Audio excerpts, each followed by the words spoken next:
Hello and welcome to this workshop number 5, and it's the last in the mentorship program, Vernewell Space for All Womenkind. After more than 4 months, we wrap up. And the cycle will be over after this workshop, and hopefully we will start the next cycle after the new year. It's been very nice time to meet great ladies, and today, unfortunately, we don't have many present with us because it's the summertime, and most of them are busy having their vacation. Anyway, we will accept the joiners while we are going into this session. Today's workshop, we are very honored and happy to have Mr. Dan Hawk with us, a guest of honor. And today the workshop will be, or the lecture will be given by Mr. Hawk.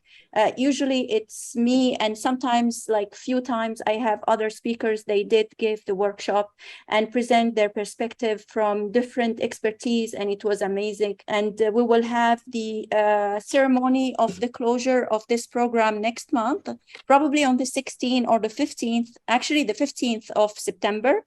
And we will invite all the speakers, and we open to the public, and hopefully we have more joiner from the public to celebrate with us the first cycle of Vernewell Space for All Womenkind, which is an initiative for nonprofit. I had the opportunity to give time and to allocate these workshops and one-on-one mentoring session with the ladies in order to help them in their career or in their general understanding of the space sector, for the ones who did not really come from the space sector and they were have an interest into entering in the space industry. So, Mr. Hawk, can you please introduce yourself to the public? Because I always believe that no one will introduce the person, the expert, as himself. Hi, everybody. I'm glad to be here. Very, very honored and excited to talk to you today about long-term sustainability in space. My name is Dan Hawk. Again, I'm Oneida. I'm Iroquois Confederacy. I'm former Army and Navy. I served in fast attack submarines, so I have a nuclear background. Worked with space grants in the United States. Would be specifically Montana and Wisconsin space grants. I operated and supported and launched BisonSat 2015 on a National Reconnaissance Office 55 mission. So it's the first tribal satellite in orbit. Started the First Nations launch and Tethered Program with Dr. Eileen Yingst from Wisconsin Space Grant. I am a NASA NOAA Department of Energy carbon expert. I made and sent 1 ton of carbon to Bikini Atoll in support of the Marshallese people to mitigate radiocesium-137 in their plants and their food. And I'm an Amazon Black Earth expert. So I do a lot of carbon work. So most of my work is with the Department of Energy, NASA, NOAA, and for Native American nations, and basically anything that has everything to do with carbon climate change, especially the Dust Bowl era, working with that as well. Workshop 5, Sustainable Long-Term Presence on the Moon and Mars. And then I gave my introduction. I'm Dan Hawk. I'm here from Oneida Iroquois Confederacy, and I'm right now in Montana. I'm near the Salish Kootenai Reservation in Montana. So I gave you the introduction, but here's the things that we're going to be talking about today. When we go into space for long-term sustainability, one of the things we must consider is what we have done here on Earth and how we take that into space. So we're going to go to space as what? We're going to go to space as either a community, an outpost, a fort, some other type of entity. And so we're gonna discuss the difference between a community and outpost today. And then after that, we're going to talk about Maslow's hierarchy of needs and apply it to space. So what we need here on Earth to live and survive is exactly what we're going to need to live and survive in a space in a sustainable way. So community versus outpost. And one of the things that we talk about when we go to space is how we're going to be whatever it is that we're going to be in space. So we're going to be either a community, or we're going to be an outpost, we're going to be a fort, we're going to be some type of settlement, some type of community that we're going to be able to make whatever it is that we're going to be on that moon or Mars, research, exploration. So that's how we're going to do it. So we'll talk about that. Maslow's hierarchy of needs. When we go into space, the things that we need here on Earth are the same things that we're going to need in space. We're going to need to have our basic needs. We're going to need food, water, shelter. We're going to need, some comfort, those kinds of things. And so we'll be talking about that. What can we learn from the Iroquois people? So we understand years ago, when we were together as a confederacy, there were certain things that we did to survive and to be sustainable. And so as a Native American community, those are the sustainable ideas we'll be taking with us to space. We'll be transferring those to space. And so we're going to be talking about those. So the first thing we talk about on that would be where it is that we're going to be physically, a map, where we're going to be on the moon or Mars. Then the idea of how we communicate with each other, our ability to govern, our ability to have some type of consensus, and then some type of protection, our ability to protect ourselves, getting back to the hierarchy of needs, how we protect ourselves, how we go about doing things so that we are just a community, but how we go about protecting ourselves. And then in the other part of that would be as far as what are we as people in this community that we're talking about. Here I'm showing a fancy shell dancer. And what I'm saying here is that the idea of us being a community is more than just one kind of people, one kind of religion, one kind of skin color.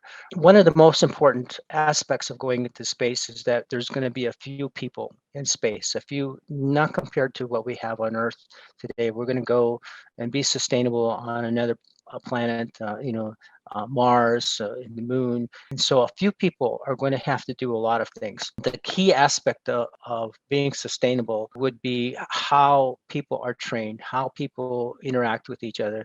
And so here we're talking about cross-training, analogs, in that one astronaut must do many things. And in order to do that, we'll be talking about that as well, about how we cross-train. And that's very important to what Malik is doing as far as education is concerned. If we go into space, we go in there, we go to space as cross-trained people, and we're able to do multiple different tasks, multiple different jobs, because so that is what is necessary in order to survive in space. One of the sustainability problems that we have on the moon right now is lunar dust. It's one of the most significant aspects of going back to the moon and staying on the moon permanently. So dust is one of the things that clog equipment. It is something you can breathe that will damage your lungs. It's sticky. It gets all over things. It's abrasive. It has electrical charge. It's very significant and very problematic. And we're talking about why it is so on a 1/6G gravity moon.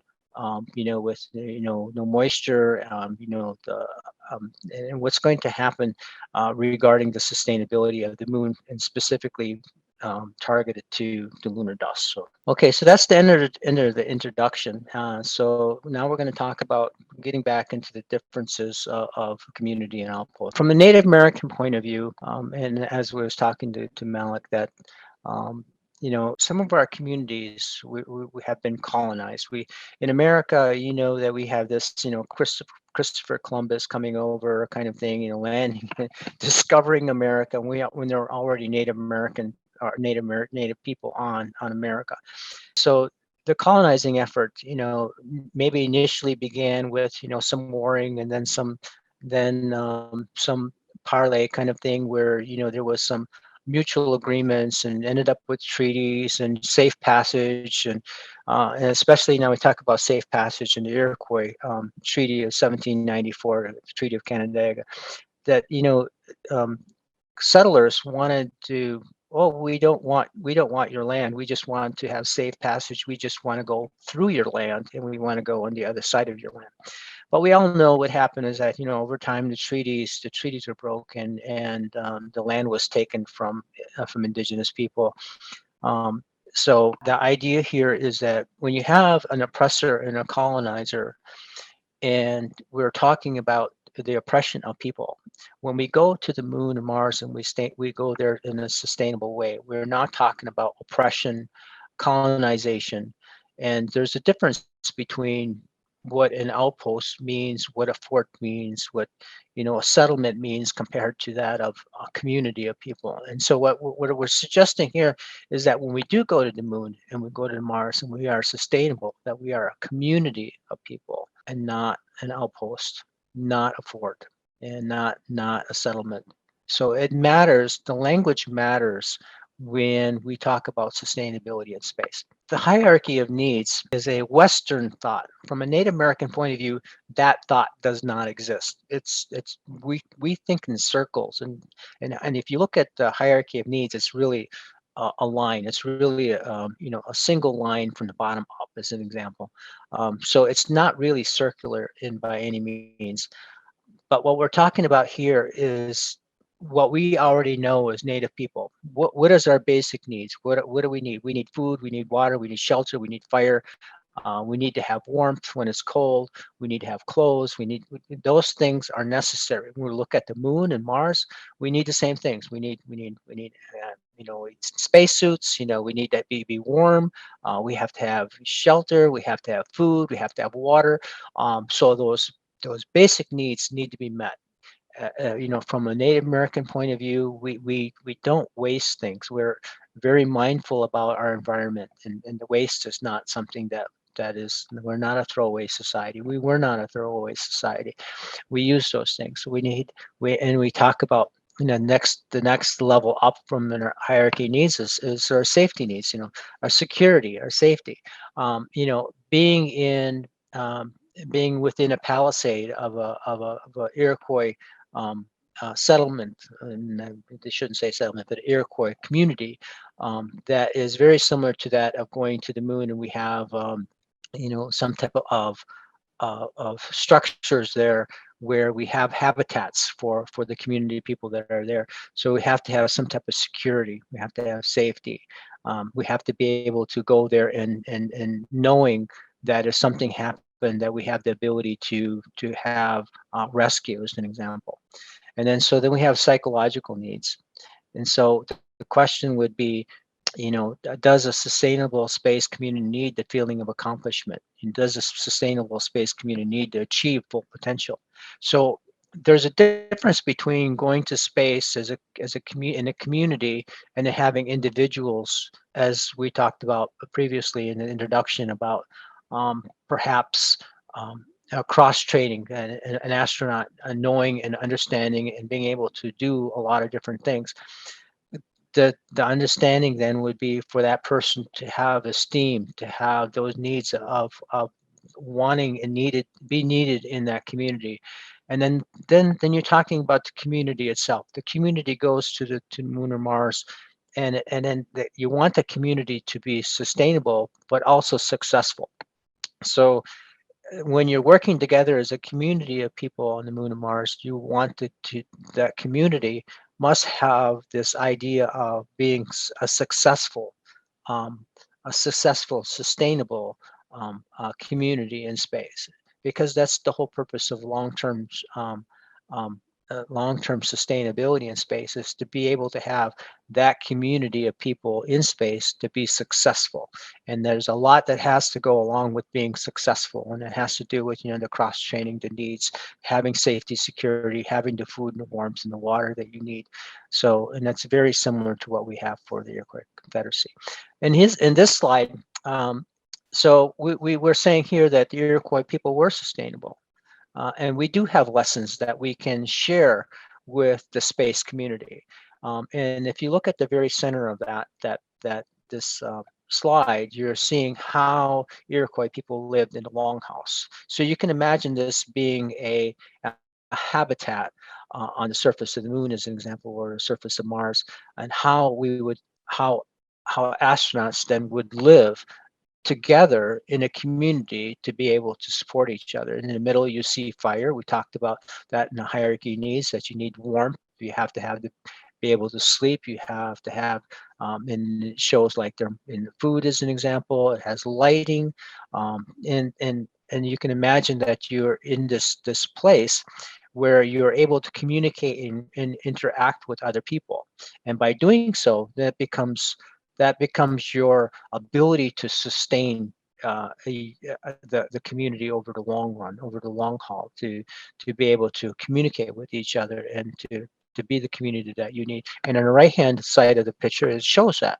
It shows that you have in Iroquois people working outside and doing things and preparing food, building structures, building habitats, those kinds of things. And then the Iroquois people, they had a democratic government. They were peaceful. They had little to no waste. And individuals, they perform multiple tasks and functions. And that goes back to the cross-training of astronauts going into space and to Mars and the moon, and to be able to be sustainable. Cross training is key. And so when we're talking about, in Malik's point of view, that, it's like, what is it that we need for education? Because this is about education here. When we talk about the things that Malik is placing as far as the workshops are concerned. So when we look at cross training, I believe that is really the educational tool that's necessary to create sustainability in space. So what do I mean by that? So you might have some analogs, such as a lunar analog or a Mars analog, and you have a community of people that are living in these analogs. But now you have doctors or lawyers or welders or fabricators and chemists and physicists, and they have to all do a multiple of different things. They have to be able to grow food. They have to be able to to tend to wounds and injuries. They have to be able to to educate. You have to have the idea of how to maybe do things like chemistry and physics. All the things that we do on Earth, transportation. So, fixing things that break, could be electronics, it could be mechanical, but you can imagine that you can't have one person doing each single individual task. When we go to the moon and Mars to stay sustainably, multiple people are going to have to do multiple tasks, and they're going to have to work together to be able to live and survive. So the key, I believe, to long-term sustainability in space is cross-training, to do multiple things, and it's necessary. So that is one of the things that I believe is the most important for us. Eagle Houston, it's descent to fuel to monitor, over. 22. Altitude 13,005. Velocity 9,100 feet per second. Made it, switch over time, please, dude. Roger, stand by. You're looking great at 8 minutes. Correction on that velocity, now reading 760 feet per second. It's the P-64. Good. Roger. And what we're showing here in this video is that when we get a little closer to the moon, you're going to see a lot of dust. 9,200 feet. 830, you're looking great. Descent rate 129 feet per second. We copy.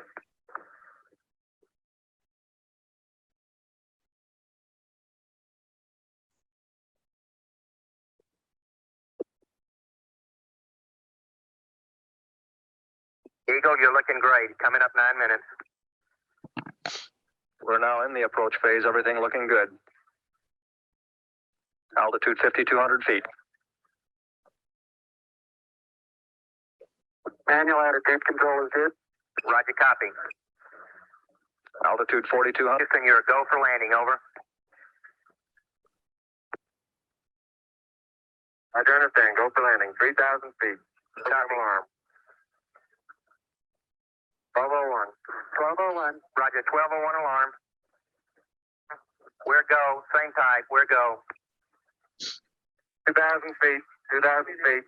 Into the ag. 47 degrees. Roger. 37 degrees. Eagle looking great. You're go. Altitude 1,600. 1,400 feet. Still looking very good. Roger, 1202. We copy it. 35 degrees. 35 degrees. 750. Coming down to 23. 700 feet, 21 down. 33 degrees. 100 feet down at 19. 540 feet down at 30. Down at 15.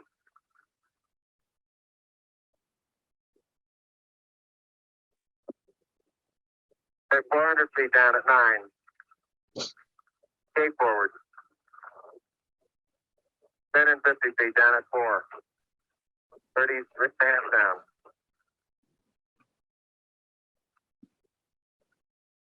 They're baked on horizontal velocity.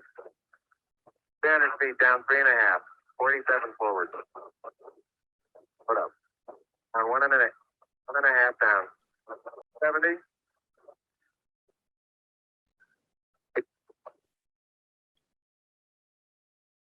That's the shadow out there. 50 down at 2.5. 19 forward. Altitude, velocity, light.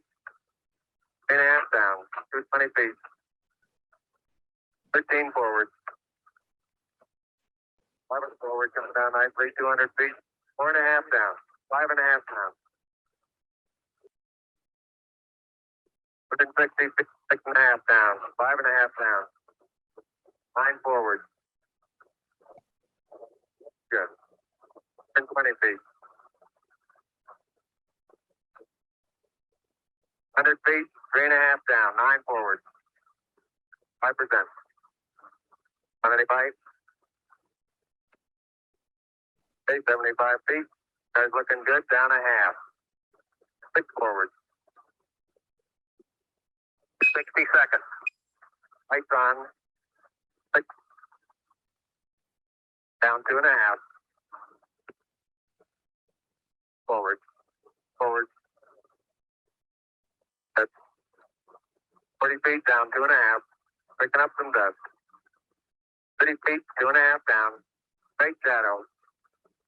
4 forward. 4 forward. Drift into the right a little. 30, down a half.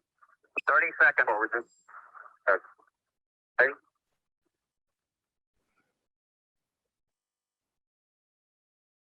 Contact light. Okay, engine stop. APA at a descent. Mode control both auto, descent engine command override off. Engine arm off. 413 is in. We copy you down, Eagle. Listen, Tranquility Base here. The Eagle has landed. Roger, Tranquility. We copy you on the ground. You got a bunch of guys about to turn blue. We're breathing again. Thanks a lot. So landing people on the moon is messy. Okay, I'll go ahead and I'll read it. It's a lesson that the Apollo astronauts learned the hard way.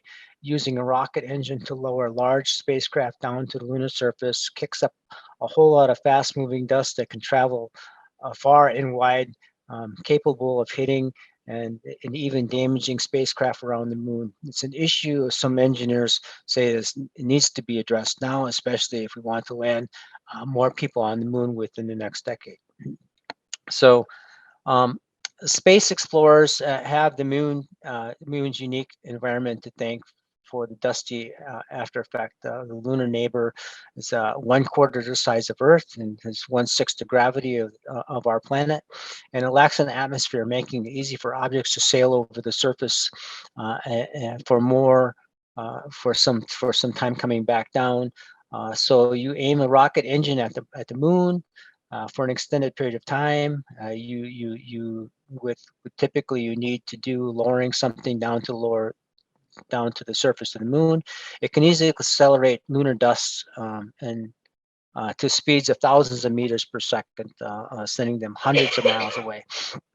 The handful of Apollo landings conducted in the 1960s and 70s were powerful, frequent enough, weren't powerful or frequent enough to cause any type of about this kicked up dust. But now NASA wants to go back to the moon, this time stay maintaining an extended human presence on the lunar surface is going to require a lot of landings to transport people, cargo, habitats, and more to the moon without any major infrastructure changes. That's going to increase the possibility of kicking up the dust that could damage spacecraft around the moon and historical Apollo sites, or even moon base that NASA wants to build and maintain. It could also lead to tensions between reactions and have spacecraft near each other. So what's happening here is that when they were using the Apollo missions the lunar excursion modules, and for descent and for ascent, that they were 3,500 pounds of thrust. And so what we notice now is that NASA is wanting to go back to the moon. We're going to be there. We're going to be sustainable. But to do that, they have to take large amounts of equipment, large amounts of large engines, large spacecraft. And when they land, this amount of dust that we're talking about is going to be kicked up into space. And we're talking about lunar regolith. We're talking about small rocks. And it's going to go into space, and it's going to what it's going to do is going to find its way around the sun. So it's going to orbit the sun.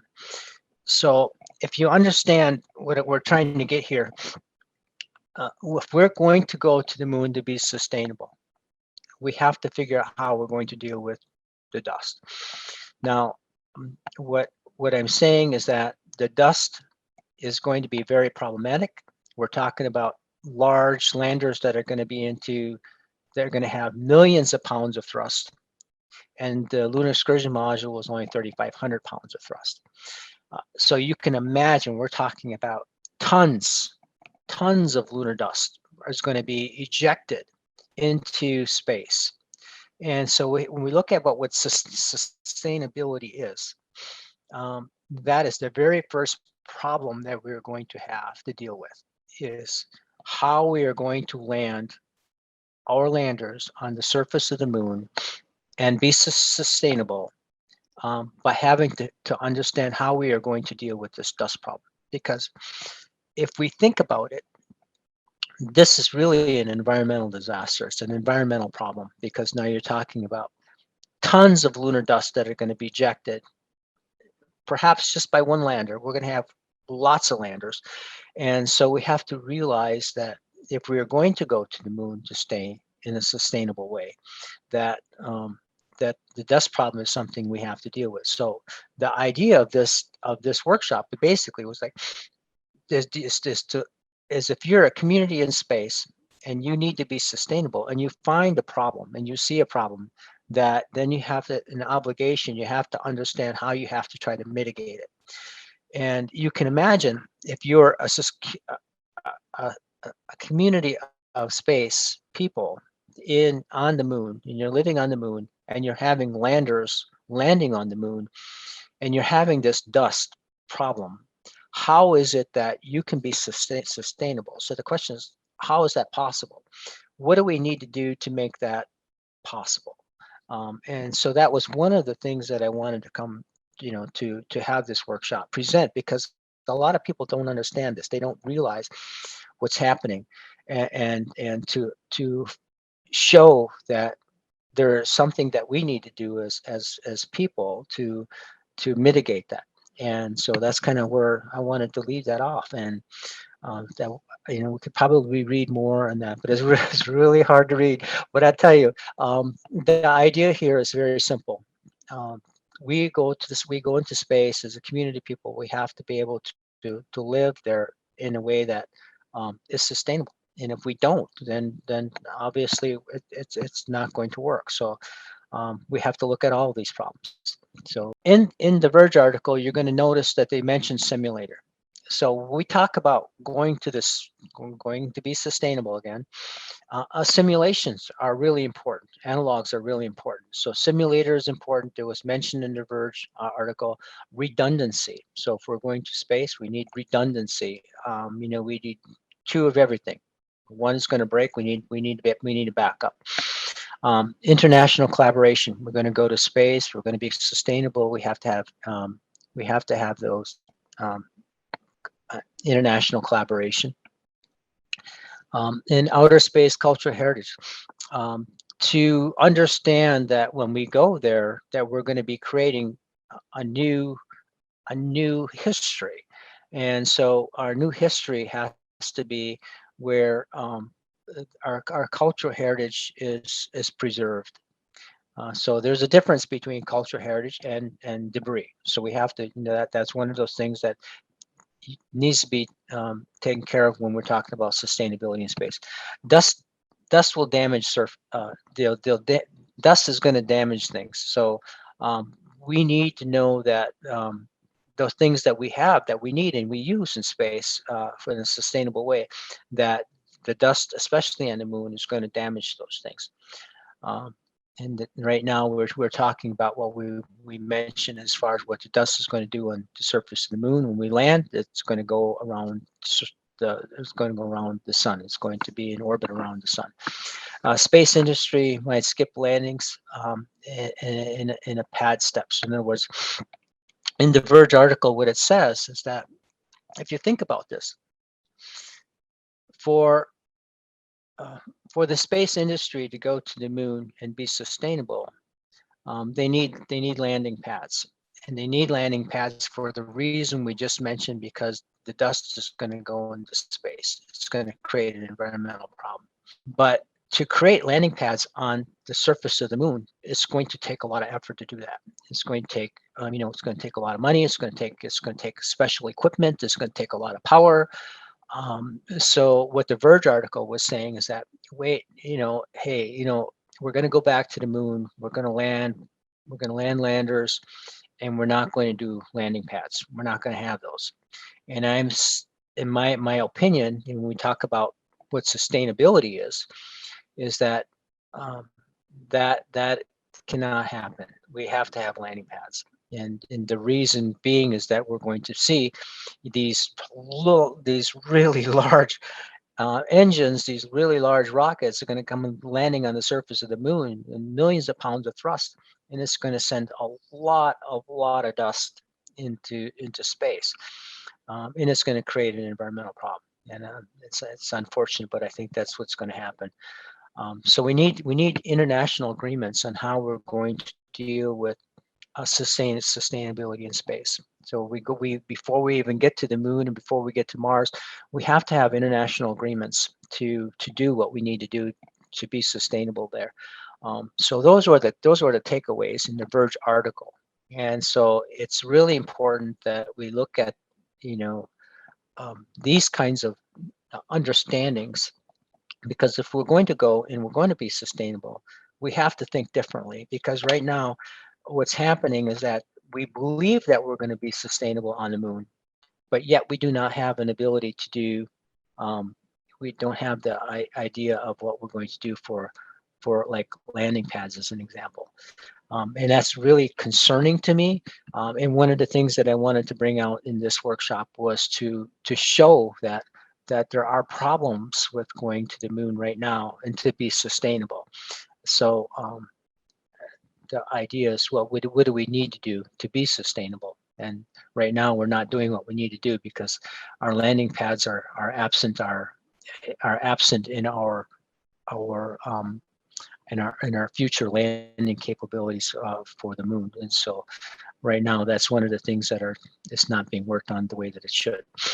But that's my opinion. Okay, so we talked about what a community is versus an outpost. We talked about Maslow's hierarchy of needs, what we need to go into space and be sustainable. Our food, water, safety, shelter. Our individual needs as astronauts, cross-trained to be able to have the certain esteem, to be needed in that community, and for the community itself to be to inspire to be able to be sustainable, to the aspiration of being a sustainable community itself. There are lessons learned from the Iroquois people that can be transferred into space, and that's democracy, our ability to communicate with each other, being able to use the things that use things without waste, to have little or no waste, is especially a requirement for going into space in a sustainable way, is to make sure that we have little to no waste. Then we talk about the ideas of astronauts cross-training to be able to do multiple things. And then lastly, we talk about the sustainability ideas about lunar dust, as an example, on how that affects our sustainability on the surface of the moon right now. In conclusion, then, the long-term presence on the moon requires international agreements. It's necessary before we do that on how we operate as a community of people in space for long-term sustainability. Long-term presence on the moon and Mars requires environmental respect. That includes dedicated reuse, recycling space materials and products. So when we talk about the long-term presence of the moon and environmental respect, from a Native American point of view, environmental conditions of the lunar surface right now with dust, the fact that we're going to be landing large landers on the moon is going to create an environmental problem because the dust is going to be ejected off the surface of the moon and into space, and then it'll be wrapped around the sun in orbit, which could be very disastrous for the entire population of Earth. Long-term presence on the moon requires dedicated use of natural architecture. So, and what I'm saying here is that in Native American way, in the Iroquois tribal governments, we used the tree, we used the land, we used the water, we used the landscape to our benefit for survival. And it's the same thing with going to the moon and Mars. We're going to need to use and dedicate, the ideas of certain places are going to be better for sustainability than others. So picking the right place is important, and then having and using the architecture of the land itself, like let's say a crater as an example for cover and for habitation is important. So how we use our natural features going to the moon and Mars for sustainability is important. So that's almost at the end of my time. So I'm glad that I had the opportunity to talk to you today. Thank you so much, Mr. Hawk. It's amazing. And actually, I'm very happy to attend and to invite you and hear this great talk, because the subject is not mainstream. The subject that you put together, and you touched upon the cultural perspective, the environmental perspective, the exploration in general perspective, and the future of humanity, outer space on the moon and Mars. And actually, to put all these together, it's not usual and it's not mainstream. I've been attending in workshops and inviting people and talking myself into different in different forums about space sustainability, and the cultural perspective, it's rarely touched upon. I know there are some great NGOs. They are working to preserve the cultural monuments that we have on the moon, and they are trying to raise awareness and also negotiate with governmental entities in order to make it something that we need to preserve. UNESCO is working toward preserving the cultural monuments that we have on Earth, and it's very, very important, because it's something belongs to humanity. It's something belongs not to us as generation today, and it's for the future generation. And it's very, very important to touch upon the environmental perspective. Also, we usually speak more about the sustainability part of the environmental protection when it comes to cross-contamination on Earth and in outer space, when we have activities related to space exploration, or we talk a lot about space debris right now. They are very, very important subjects, but also if we want to have a long-term presence on the moon, the problem of the lunar dust is very, very important, and you touch upon it, and it's very, very interesting to find solution to it.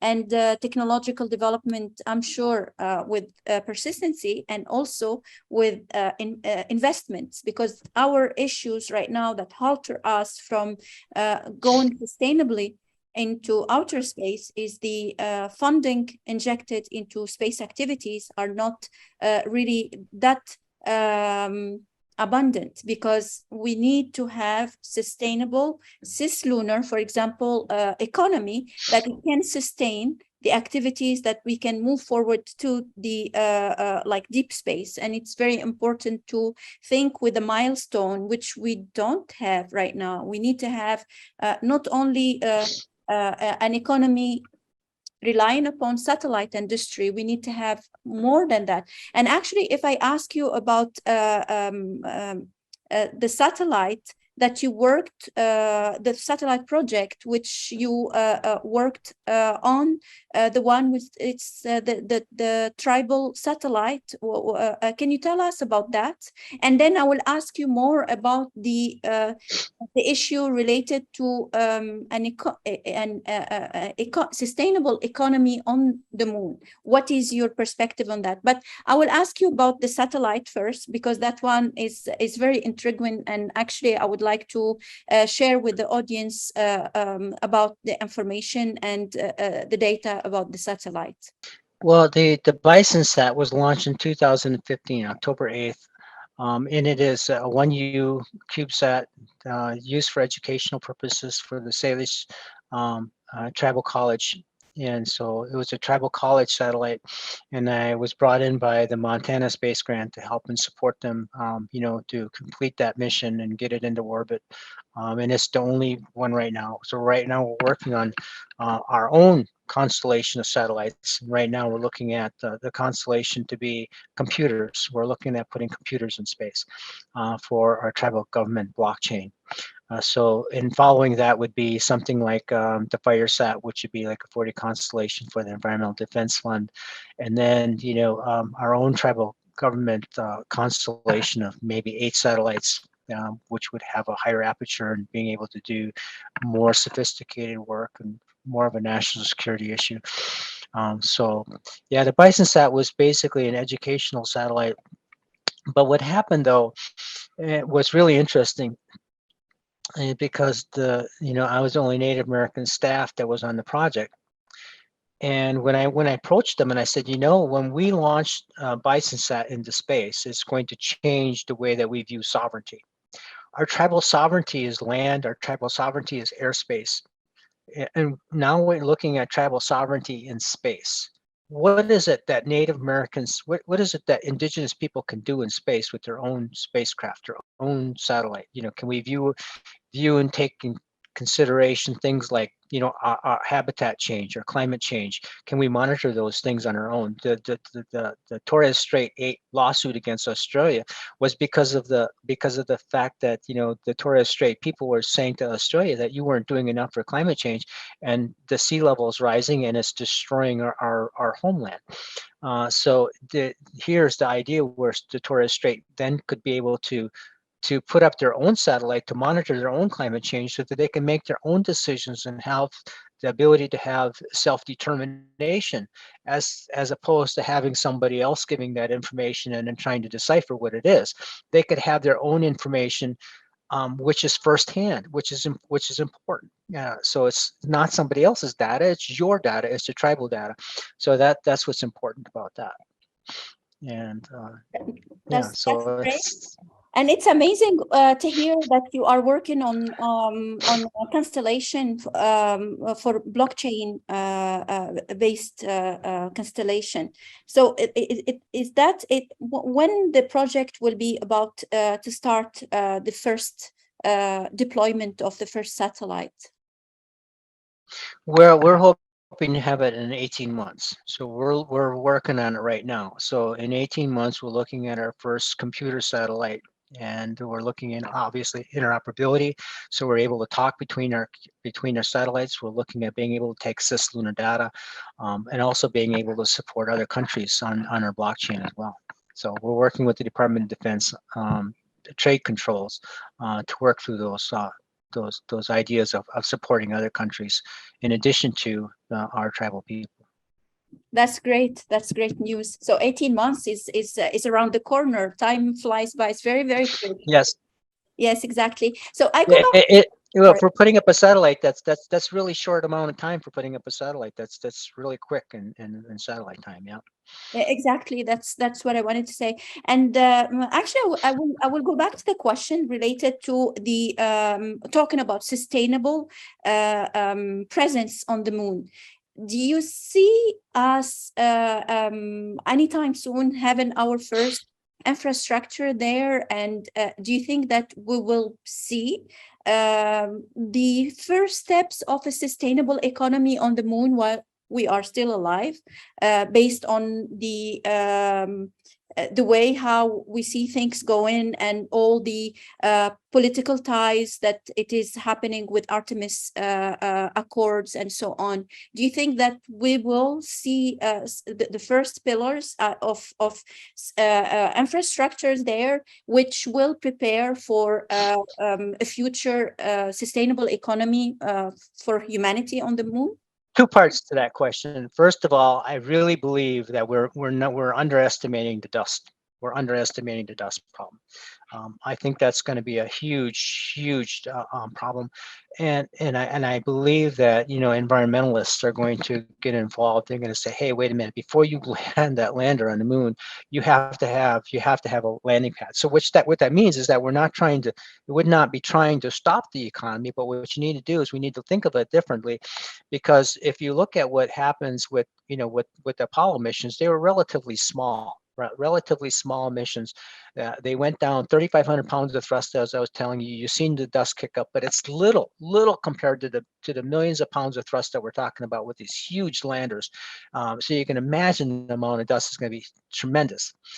And so in no landing pad that I know of that would be able to survive millions of pounds of thrust on the surface of the moon. They would just disintegrate, destroy, laminate, or delaminate these landing pads.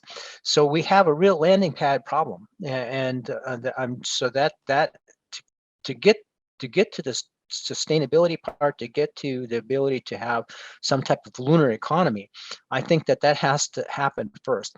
So what that means is that we would go back to some smaller missions first, some smaller missions to be able to go to the moon, be able to work through and create some landing pad capability. And then being able to, because you can't land your lander where the landing pad is going to be made. You have to land elsewhere. You have to land around it, and then you have to go to where you're going to build the landing pad, and then you have to build it. So I think the economy part is going to start around the infrastructure of landing pads. So if I was had money and I was betting on something, I would bet on the architecture of landing pads, not just because of the environmental issue, but because I think that's the very beginning part of what the infrastructure needs to be for an economy on the moon, is to have a great place to land and take off. Without it, I think we're going to be lost, and I think people are going to get mad if they try. If you look at the Verge article, they would try to skip that step of having a landing pad. Because it's expensive, and they have to figure out how to maintain it, and so it's really problematic. But that's what I have to say about that. So we have a lot.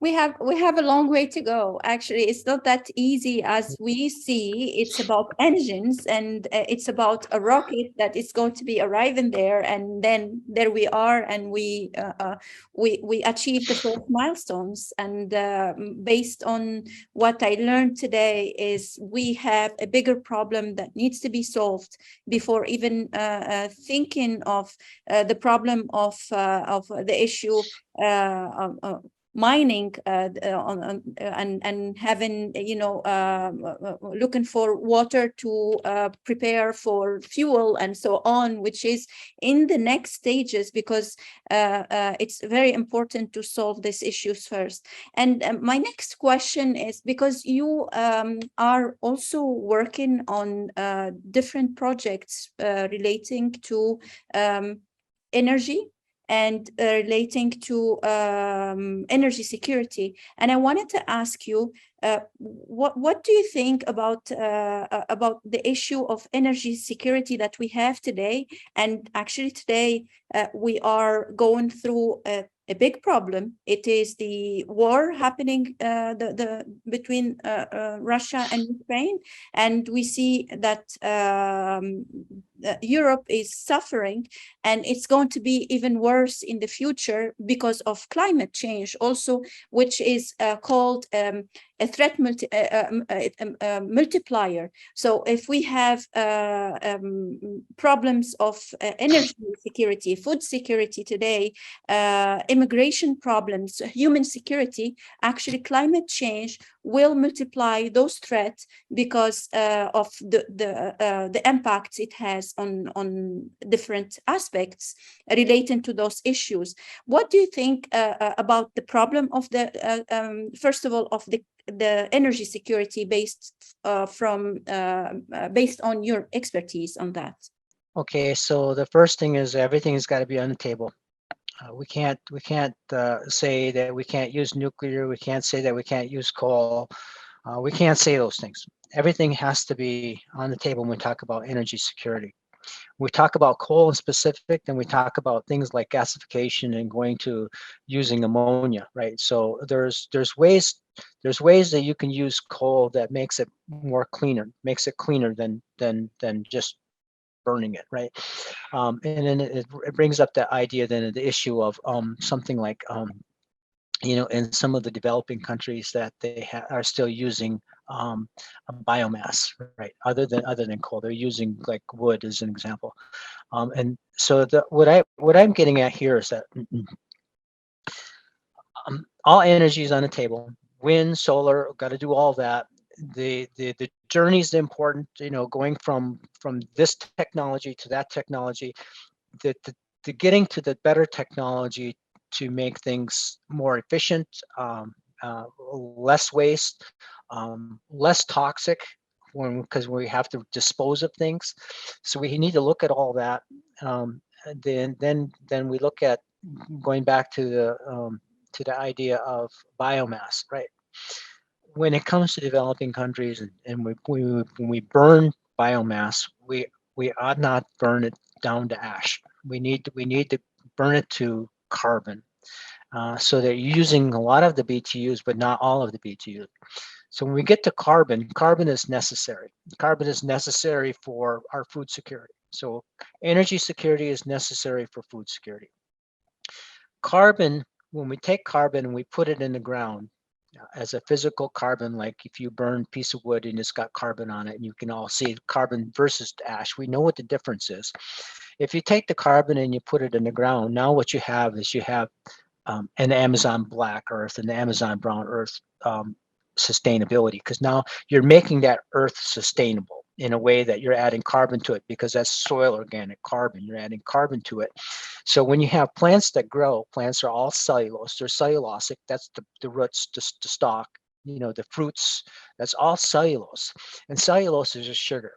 So when you take water and you take carbon, you put them together, what you got is sugar. You got rich sugar. And the rich sugar then is what allows the plants to grow. So if you're in an area where you have a lot of desert, as an example, you talk about desertification, that if you take carbon and you put carbon in sand, you can grow things. So it's an anti-desertification idea. So if you're in a developing country and you're burning wood, you don't burn it all the way down, you don't burn it to ash, you burn it to carbon, and the carbon is spread on the land. And what happens is then it becomes sustainable, that it becomes a sustainable agriculture. And that's what's important about the energy security regarding biomass, right? So we need to have take our marginal lands and make them fertile again. In order to do that, you have to have carbon in the land. You have to be able to do that. You sink the carbon in the land. What you're doing is for every ton of carbon you're putting in the land, you're sequestering 3.6 tons of carbon dioxide from the atmosphere. So putting it in the land is very important, because now you not only have sustainable agriculture, you have increased yields of your crops, but at the same time you're also sequestering carbon dioxide from the atmosphere. So it is a carbon climate change mitigation solution.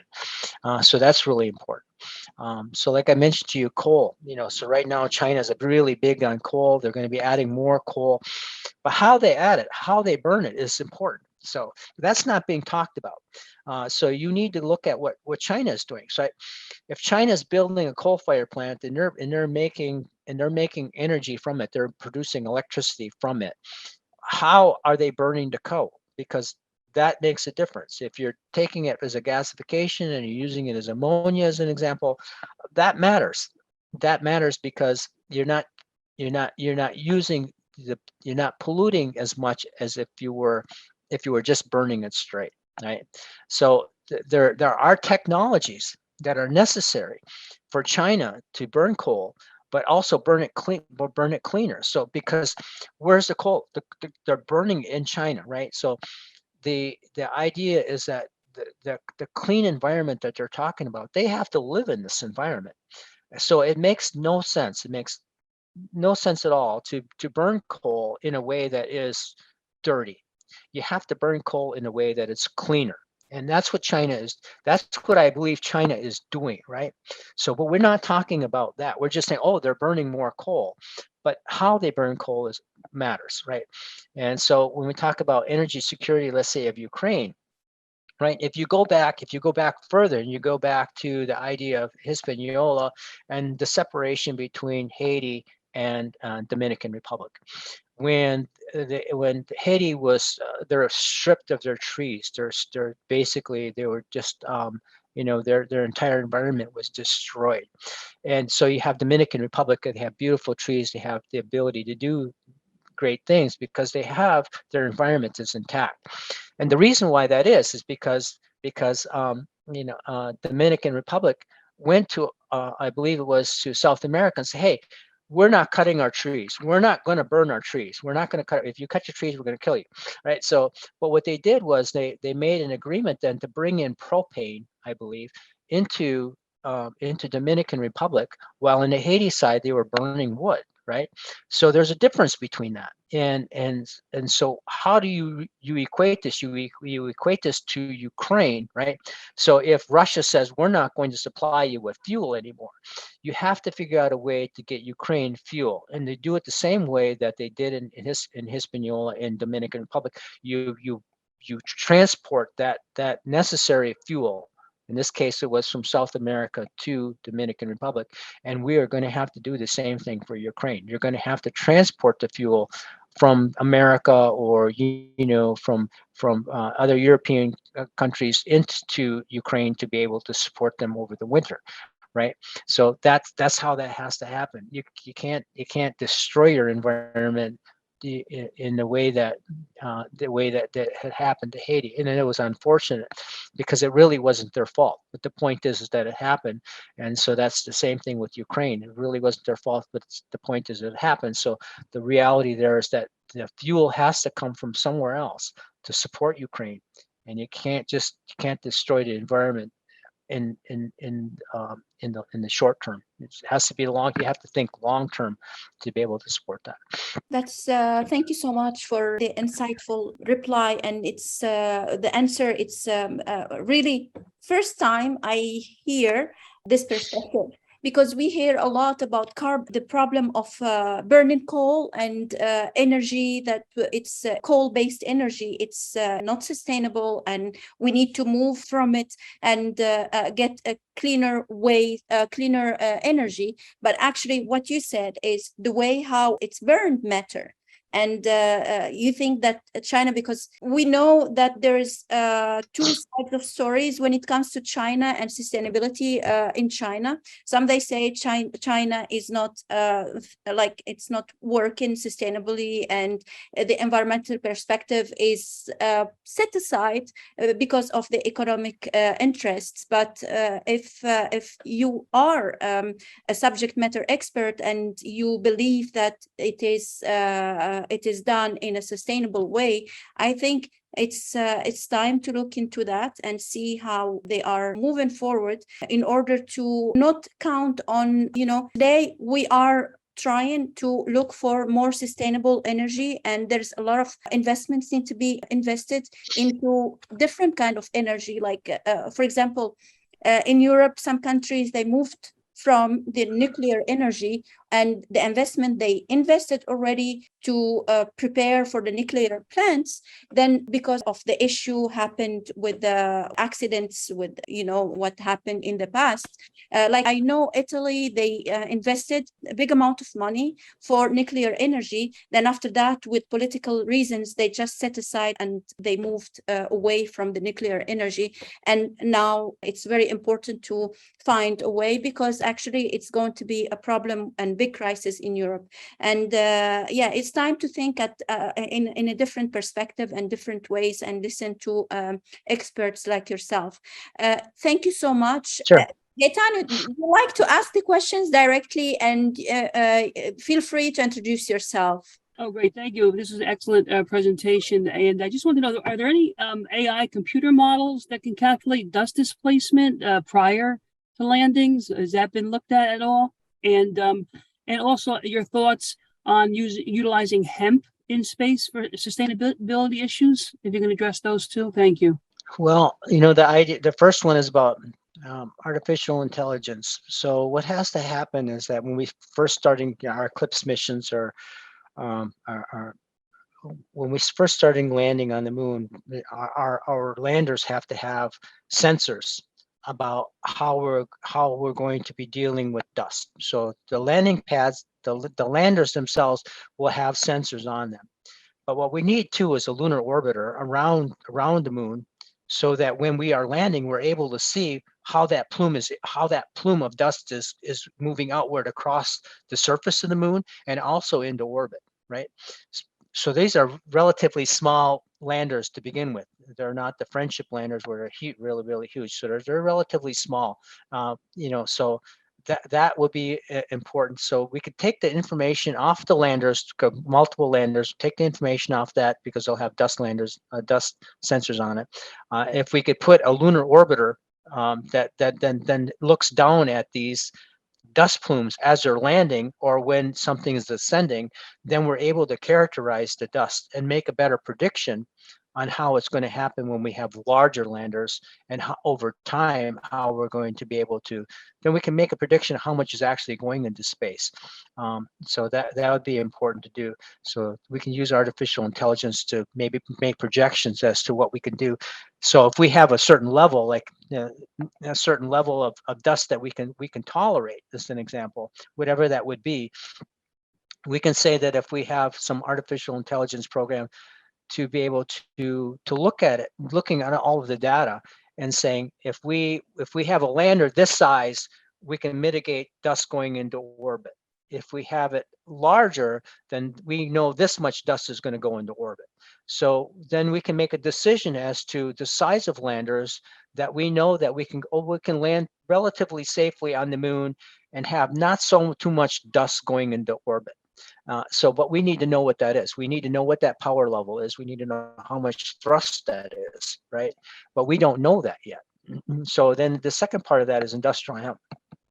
Industrial hemp, hemp is like a weed, right? So it's it can grow anywhere. It's almost independent of soil type, almost independent of climate or altitude.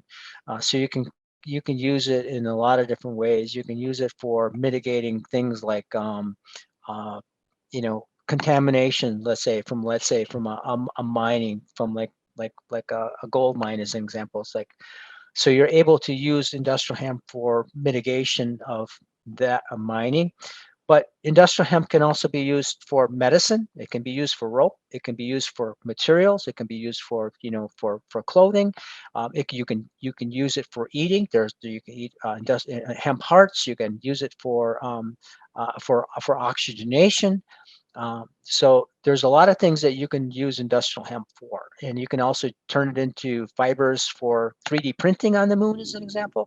But in Mars, you're going to find industrial hemp is going to be very advantageous, because you're talking 97% carbon dioxide on Mars. So, and because there's some relative capability as far as temperature is concerned on Mars, that it's possible to do a semi structure, like partial atmosphere of Mars, and partial security, so partial kind of like a habitat for specifically for plants. Now this is a terraforming. You're talking about terraforming now. So industrial hemp has the greatest ability to withstand the temperatures of Mars within a partial habitat, and being able to terraform, to use the oxygenation and for a habitat itself, and then be able to use the hemp for all those kinds of things that I just talked about, for fuel, for eating, for rope, and for manufacturing, 3D printing, fiber filaments. So industrial hemp is one of the most important plants that you will find in when we go sustainable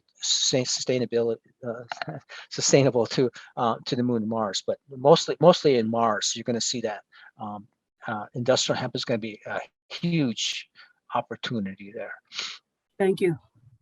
Thank you very much. So thank you so much, Dan. It was great to have you.